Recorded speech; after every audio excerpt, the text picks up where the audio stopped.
So I'm very fortunate today to speak with Bobby Broom, a fantastic jazz guitarist out of Chicago way, and I've had the opportunity of seeing him live a few times when I was in Chicago, living up there when I lived in Rogers Park. And actually, I think we're talking about Jamalot Live, which is Bobby's new album, which comes out on May 24th, 2024. And I think a lot of those recordings, I was in the audience for a lot of them. I know you recorded some during your Steely Dan tour, opening for them, and also at Right. the Jazz Showcase. Bobby, how are you doing, first of all? I'm great, Preston. How are you?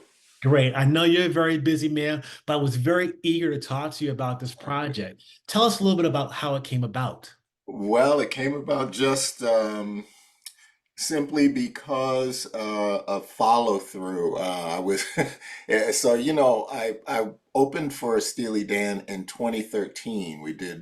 I did my first tour with them in 2013 with the Deep Blue Organ Trio, right? Mhm. And we had been doing various opening dates for them for a few years, at least 2 years prior to that.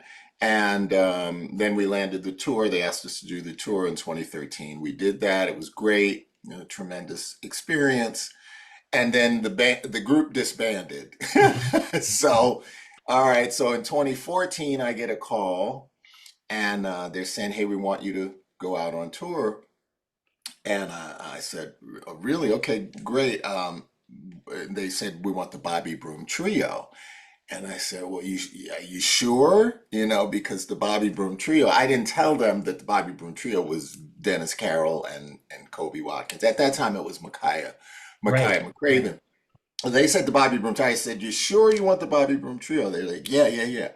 So at the 11th hour, they realized and said, "No, we meant organ group. We want your organ trio." And I was like, "Ah, man, I don't have an organ trio. The group broke up." I'm sure they knew, but so I said, "You know what?" They said, "Oh, just put something together." And I said, like, really, as Donald Fagen and Walter Becker really telling me to just put something together? I've heard the legendary stories about them making their records and having like 25 guitarists come in to play on one Right. tune, and then I was like, it's not that easy, right? So I declined at first. I said, "You know what? Right. I really, I'm sorry, thanks, but no thanks." And Micaiah called me and was like, "Man, what are you doing? Huh. You can't, you got to figure this out." So I said, "Okay, let's get together." We went through the phones, and because I didn't want to just call someone. I could have called anyone. Mhm. But I didn't want to deal with all of that. You don't know what it's going to be. You don't know if the chemistry is going to work. I didn't want to have to deal with that. But when Ben Patterson's name came up, Mhm. it stirred something. And I don't even, we had never played together prior to that, prior to that. But I'd heard him on a few occasions when he was living in Chicago.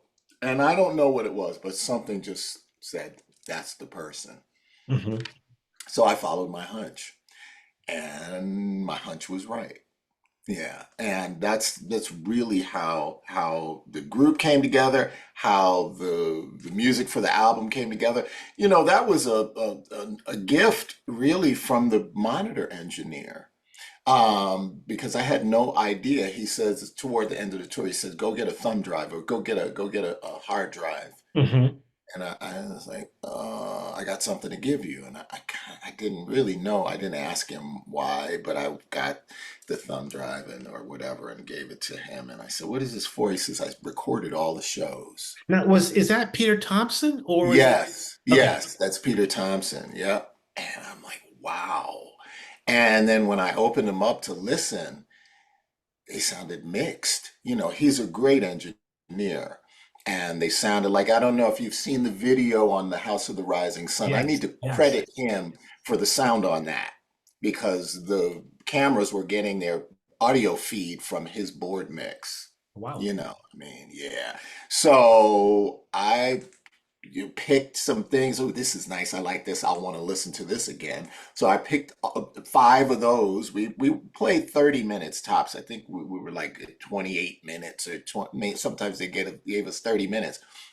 And so I just kind of put them to the side and I'd go back and listen to them every now and again. And just like, wow, I have to figure this out. Mhm. You know, so over the years, I kind of toyed at the idea of releasing it, getting it enhanced and releasing. I had one engineer tell me, "Oh yeah, those aren't good enough to release. They're good demos, but what, you know?" And I'm like, "Okay, you know, we won't be using this guy, you know."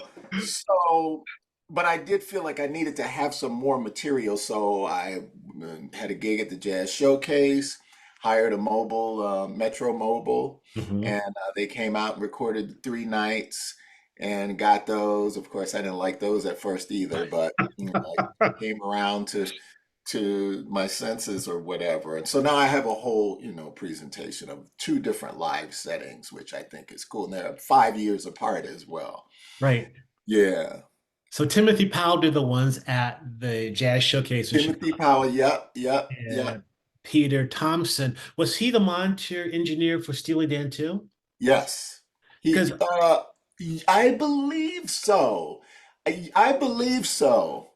You know what? I never really paid close attention to who was behind because sometimes I would go and watch them from backstage, but I don't think I was paying attention to who I'm assuming he was. Yeah. I think that Steely Dan nuts. So Steely Dan records all their shows.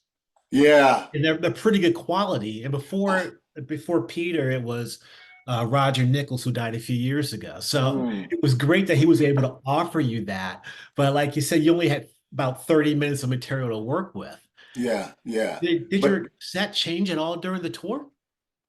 well, I mean it did change in terms of us like because I think the first allotment was like 30, 25 minutes or you know Hmm. Hmm. um but I mean, you know, you can hear in that amount of time, in that period of whatever it was, 30 minutes, we were playing our butts off, you know, we were really going Yeah, for it. absolutely. And so I mean, it was a cool thing. I mean, just to sometimes see Donald Fagen and the Wings watching the band as we played, and you know, various members of the band back there, you know.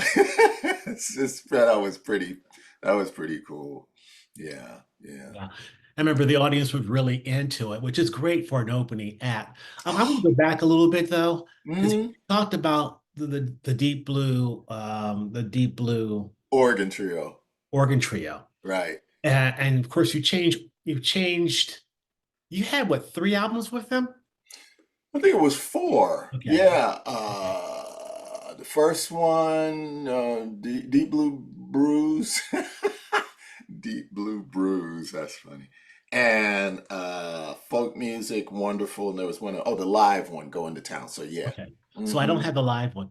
But Okay. when you And went, that was a video as well. That was okay, they released that on DVD.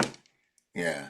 I'll have And to maybe have on to the hunt for internet. that. So when you Hmm. change from that group to really your solo work, back to your Hmm. solo work, Hmm. your intent was really to continue with what you were doing in terms of your solo work. Because I believe I saw you with, God, I think it's Dennis. I can't remember his last name, the bass player. Carol, yeah, the Carol, bassist. yeah. Hmm. Yeah, yeah. Hmm. Was that your intent then was continue for solo work with a trio, drums, bass, and guitar? Yeah, I mean, it was really at that point that the group broke up, the organ group broke up. You know, I mean, we had been together, playing together for 25 years, if not Wow. more. Yeah. And I mean, just kind of locally doing gigs. If I get a gig, it's the Bobby Broom Organ Trio. If the other person gets a gig, you know, like that for like 25 years. And then as the years went on, at some point, because I mean, we're talking about late 80s, well, probably around the 90s, we really started working. And so then around 99 or 2000, something happened. We'd all kind of matured and we were playing did you ever come to Pete Miller's?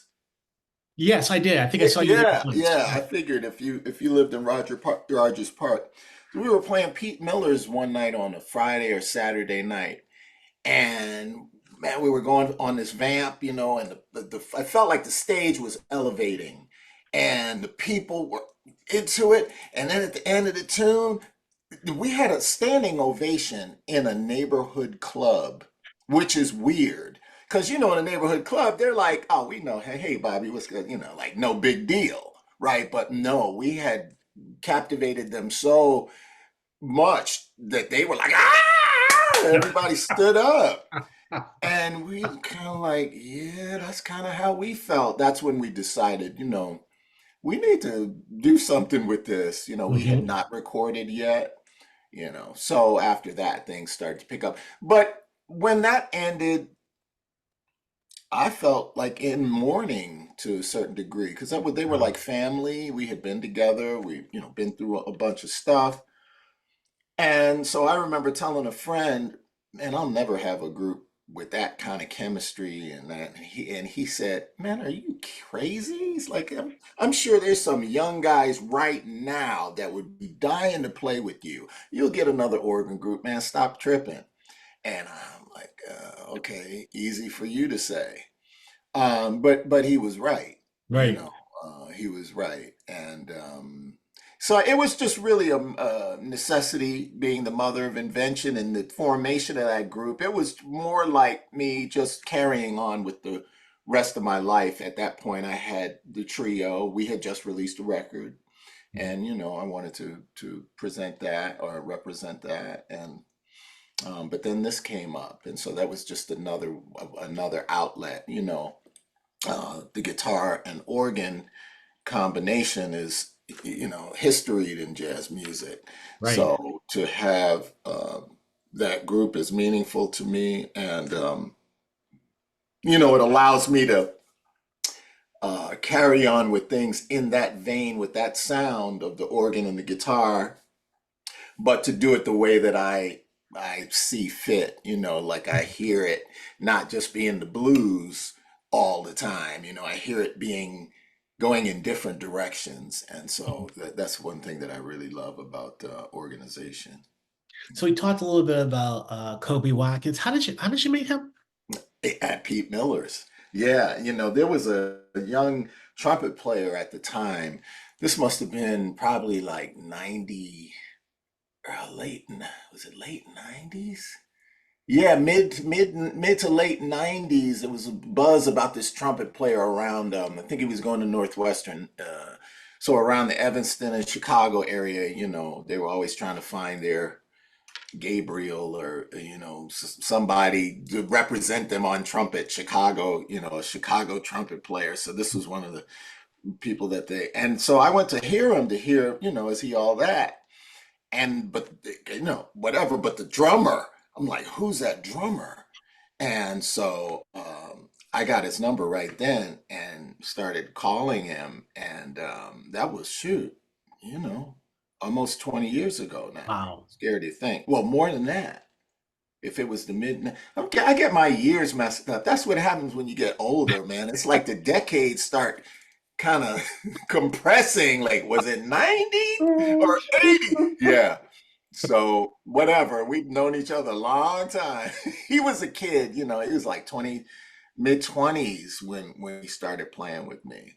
And now he's going on 50s. Yeah. yeah. And I think the first time I saw you was with Micaiah on drums. And I thought, Hmm. my God, this man, I saw you twice with him. And Mm. this man's absolutely amazing, amazing drummer. What a Hmm. great group. Then the next Hmm. time I saw you, after third time I saw you, I think it was with Kobe. And I thought, how could he replace Micaiah? And he was Ah, ah. fantastic. It was Yeah, just yeah. blown away. Well, I have an affinity really for drums. Like, I like to stand next to the drums when I Mhm. play, and I just love the feeling, and I love drummers that are active but also have great dynamic sense. Somebody just responded to a video up on YouTube saying, "Man, I don't know how they were playing with it. It must have been loud. Look at the way that drummer is playing. He looks like he's banging on the drums." And I saw the comment and I had to write him back. I said, "You know what? Actually, he's the most dynamic drummer I've ever played with, and I play with a lot of great drummers, you know."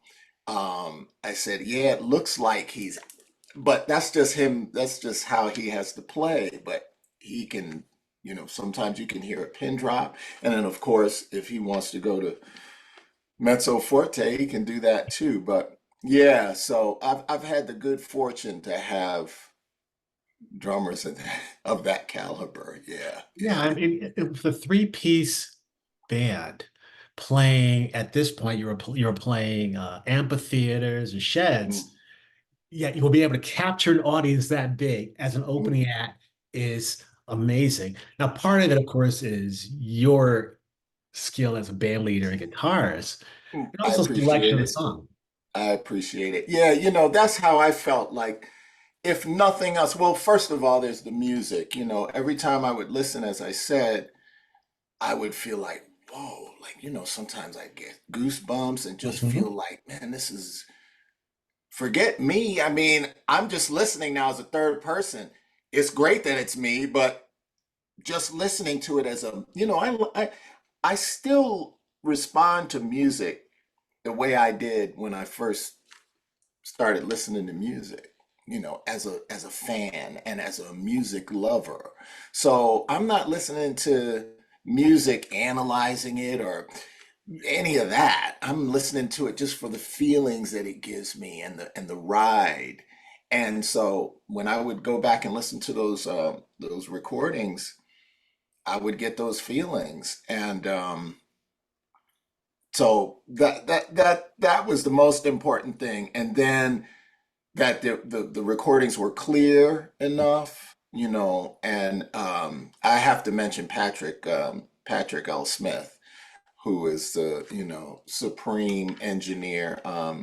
I believe he is the lead engineer on American Idol. So, you Oh, know, yeah, and so he does other projects because he loves jazz, you know, wow. and so, you know, in a way, that's his way of giving back or being, you know, being involved in the community. But to be right, to have captured the whole thing with all those people, and then the fact that they were so digging it Mhm. and the music sounded like that. Yeah, I really felt like something I wanted to share. Absolutely.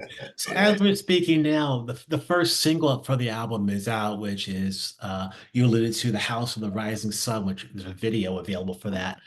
Why'd you Mhm. pick that song? Um, I think I picked it because it's um, such a part of our culture, you know. That's a public domain song. It's been around, you know. I would imagine, I mean, I don't know that people play it so often, but you know, but it's a classic. I remember hearing that song by the Animals when I was a kid, you know, and loving the little Farfisa. I'm assuming it was a Farfisa organ, but it may have been a you know a B3, but whatever, that organ sound in the interludes, you know, Mhm. in between the verses. Yeah, so it has that kind of nostalgic meaning to me personally, but the energy, the, you know, the drive, the clarity, just all those characteristics were what made me feel like releasing that first as a representation of what the rest of the record is. Plus, we had the video. You know, now the video is different in that A, it's the sound check, and B, it is Micaiah McCraven, right? Okay. So that tour was split, probably about 50-50 between Kobe and Micaiah because both their wives were pregnant. Go figure. And so they were able to work it out so that it was like that. So I think the House of the Rising Sun video was at a sound check Mhm. at near the tail end of the tour. but most of the music captured for the release was Kobe. Okay. Yeah, yeah, Brilliant. Now, yeah. I don't know if I asked you this a few years ago when the album came out. Was your My Shining Hours one of my Hour. favorite Hmm. albums by you? Oh, cool. Thank you. And just love the album. And there's some songs on the album I think, why is a song on the album? Yet I love the song. And another great example of I that, know what you're gonna say. Tennessee Waltz. Yeah, I knew you were gonna Brilliant. say that. You know, that was a song that I actually learned and started playing with Sonny Rollins. You Oh, know, wow. he played that song. And so that's kind of how I became familiar with it. And I just carried on playing it. I don't really know why. I know one time I was going to not Nashville, but oh, I can't think of the city. But I was going to Tennessee and I thought, let me pull this song out and start doing it. So when the tour came and I look at the itinerary and I see, oh, okay, we need to do this tune. And so we really only did it at the Ryman Theater. Oh, yeah. Okay. Um, I think we played there a couple of nights, but boy, you hear the reaction is after the first couple of strains of the melody, they'd go like, "What?" So that was pretty cool. And to be in the home of the Grand Ole Opry Mhm. and that whole thing. So yeah, I mean that's another for that neck of the woods, so to speak. That's another classic that's just in the cultural water for Yeah, them. yet it really did work with the audience for playing it for with Steely Mhm. Dan. And then the Jitterbug Waltz as well. Fantastic. Love that, love that, love that tune. And yeah, that's a fun arrangement, Mhm. you know. So one song I wasn't familiar with or as familiar with was Todd's Delight. Where did that come from? Tad's Delight is Ed a Tad Dameron tune. You know, Tad Dameron, the composer and a pianist from like the bebop era, and he wrote a lot of those tunes, none of which I can think of right now, but he wrote a lot of those bebop melodies, and Mhm. this is one of them. Um, sometimes I just hear music, be listening to music or whatever, and go like, "Ooh, that song," and like I could do this to that song, I just thought, hey, it'd be great for a backbeat, and then yeah, Mhm. yeah. So that's one of those tunes. Yeah. Mhm. And then the arrangement for another well-traveled, but your take on it was excellent, The Long and Winding Road. Oh, oh, Wow. that song! I've been playing that song for decades because it's one of my favorite. I was a huge Beatles fan. Like, with the White Album, trying to, trace the cover. They say, oh, if you there's some messages on the raised cover, and if you play Revolution number 9 backwards, you hear the. I was that kid. Um, so that and just I remember that video when this is like before video, but how did we see that Long and Winding Road video? I guess it was on For the TV or TV. Yeah. yeah, yeah, and just Paul and just Stark and like right before they broke up and oh it gives me goosebumps to the just the whole vibe of that tune. And just such a beautiful song. And then have you heard Ray Charles's version of that? Yeah. Oh, Goosebumps. right? Yeah. Yeah, like Yeah. man. So I've been playing it for we play it in the trio with Mhm. Dennis, and so I just thought this now's the time. Especially so for that audience particularly. I felt, oh, perfect. I can just go through my albums and pick songs that I've played and play those because these folks are at least my age, right? So they'll get it. And Yeah. So I figured that one as a bet we needed a ballad, and so there was that one, and then like the end of Layla. I don't know if we did. You know what? We did not do the Long and Winding Road on the Steely Dan tour. Come to think of it, Really? no. Probably because I didn't think we had enough time. I mean, Mhm. I guess we could have done a condensed version, but that's interesting. I never thought of that. We didn't do that. So we did do it at the club, and we play it now. I think there's a video that just released today, as a matter of fact, of a live version, recent live version, like from like a month ago, of a gig we did for Axpona, the audio North American audio show, and of that tune. It's really that's such a beautiful song. Yeah. So I'll be remiss if I didn't mention Layla and Superstition. And Ah, the version of Layla is amazing. It's thank you. identifiable. But my favorite part really is, I guess, it's the coda Yeah. where Jim Gordon allegedly wrote the end part, which was the piano part originally, but you Yeah. handle the guitar part there, and it's just the arrangement is so great. Oh, good. Thank you. Yeah. Thank you. Yeah, that's another one, that reminds me of I went to summer camp that year. And so that ending especially reminds me of summer camp. And yeah, it's just, it's so much fun to play those power chords Mhm.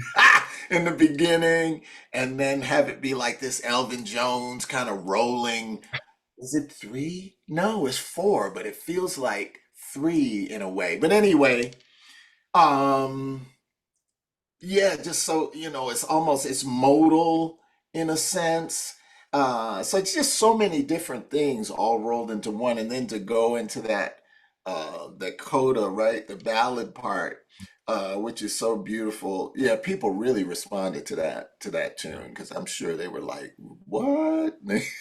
I'm sure they weren't quite expecting what we did, with those songs and how they were handled. Yeah, I think you're exactly right. Probably weren't expecting it, were blown away by it. I remember that thinking, well, 30, it just flew by. 30 minutes have Yeah. fly by. Hmm. Hmm. So I guess the obvious question is, you did the shows at the Jazz Showcase in Chicago. How much more material is out there that has not been released? That is probably about it for right now. Because, when we did record, which was what, 2018, Mhm. we did different material, right? We did all different material, still from that idea of the pop Mhm. songs, and one original that I'd written, but it was all new stuff. So, gosh, I guess if we ever get to tour with them again, we can play some of the stuff from Soul Fingers and still be okay with the audience. But yeah, so I mean that's it. For this release, I was happy to be able to go back and capture the stuff, or present the stuff that we had been playing, Mhm. and some of the newer things like Taz the Light. We weren't doing that yet, Okay. back during the tour days. So, you know, um, so that's it. That's all we got so far. Well, Looking to I know see you've what been comes next. extremely busy, and I know over the last few years you worked on Ron Blake's album, which came out last year, which was amazing. Thank you. Amazing Yeah, that was production. so Yeah. much fun. So I'm so happy for him to see, him. Yeah, I was just really, really committed to having him see his, place, or be seen in the light that he deserves to be seen as a tenor player of this era, like alongside the Joshua Redmonds and the Chris Potters and Robbie Coltrane's, alongside those guys, he's right alongside Yeah. them, they all know it. They're all they're all friends, and they Right. know. But the general public is funny. They won't. They have to be kind of fed or told what is what. Not everybody, but just generally, I'm making a generalization, which is Great. probably not right. But yeah, yeah. So that was my mission, really. Great job with that. So what's next for Beautiful you? recording. Next for me is like a well-deserved rest. I'm this semester. I'm like finally able to but I have summer projects to do. Some of them are university related, so I'll do those. Um, Kind of help to see this latest record that it gets off the ground and goes. We have a few dates coming up to support that. One in Chicago Mhm. on, let me get the date right, June 9th at the Okay. Rhapsody Theater, and one at Indianapolis at the club, the Jazz Kitchen. And so, hopefully we'll go on from there. Um, and then I'm beginning to envision a trio record, another trio record. It's been yeah. Is that 10 years? Wow. Yeah, 2014 to 2024 is 10 years. So that Mhm. was the last trio record was the My Shining Hour. It's about time. Yeah. Yeah, yeah, yeah. So Hey, that was we 10 had years some ago. Wow. Hard to believe. I know. I know. Yeah. So we were just talking about it last week. We have an idea in mind and so maybe by the fall, if not the end of the summer, we'll go in and record. Okay. Yeah. And has your gear changed any since we've last connected? When did we last connect? Because It- that'll Maybe that was, it could have been 10. I don't know if it's 10 years ago. It might have been about 10 years ago because I was in okay. Chicago. Well, yeah. In the last, let's see, when did I start playing the forte? I'm trying to get probably was that pre-pandemic? That's how we measure things now. Yeah, it's definitely. Anyway, in the last number of years, so I've been playing Henriksen amplifiers, Okay. which is a company out of Colorado and the Denver area.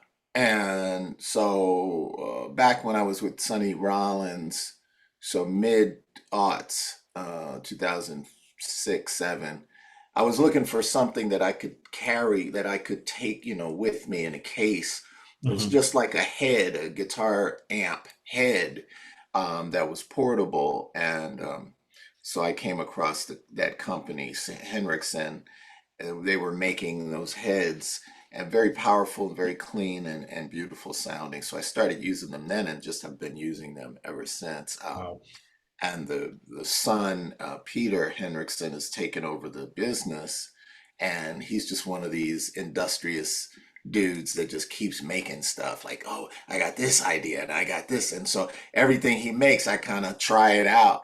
So he made an amp that's like a Fender Twin, but it's lighter by about 100 pounds, Wow.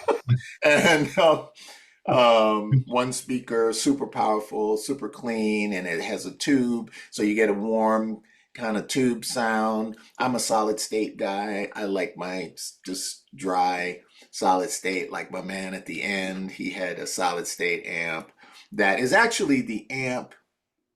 Did I record this? No, none of these things. Not even the live. None of the live stuff was recorded. I think I recorded Soul Fingers and something else with the standout. But in any case, yeah, it's been Hendrickson for a long time now, and then my beautiful cane top hollow body. That's a Beautiful. handmade, you know, like a Stradivarius or something. Yeah, the Yeah. tone is incredible. So it's so warm. My God. I know it. Sometimes when I hear it, I go like, "Really? Great!" But the thing is, Bobby, and I'm gonna let you go in a second, but the thing is that comes across live and it came across on Jamalot Live, your new album. So Mm, thank you for that. Anything yeah. else you want to add? Not that I, not that I can think of. Just thank you. Thank you for your continued support and your enthusiasm. It's really, really meaningful and very important. Well, I I just wanted to appreciate tell that. you that. Yeah, I'm gonna turn yeah. off the recording, but I appreciate your time. Thank you, Bobby. Thank you.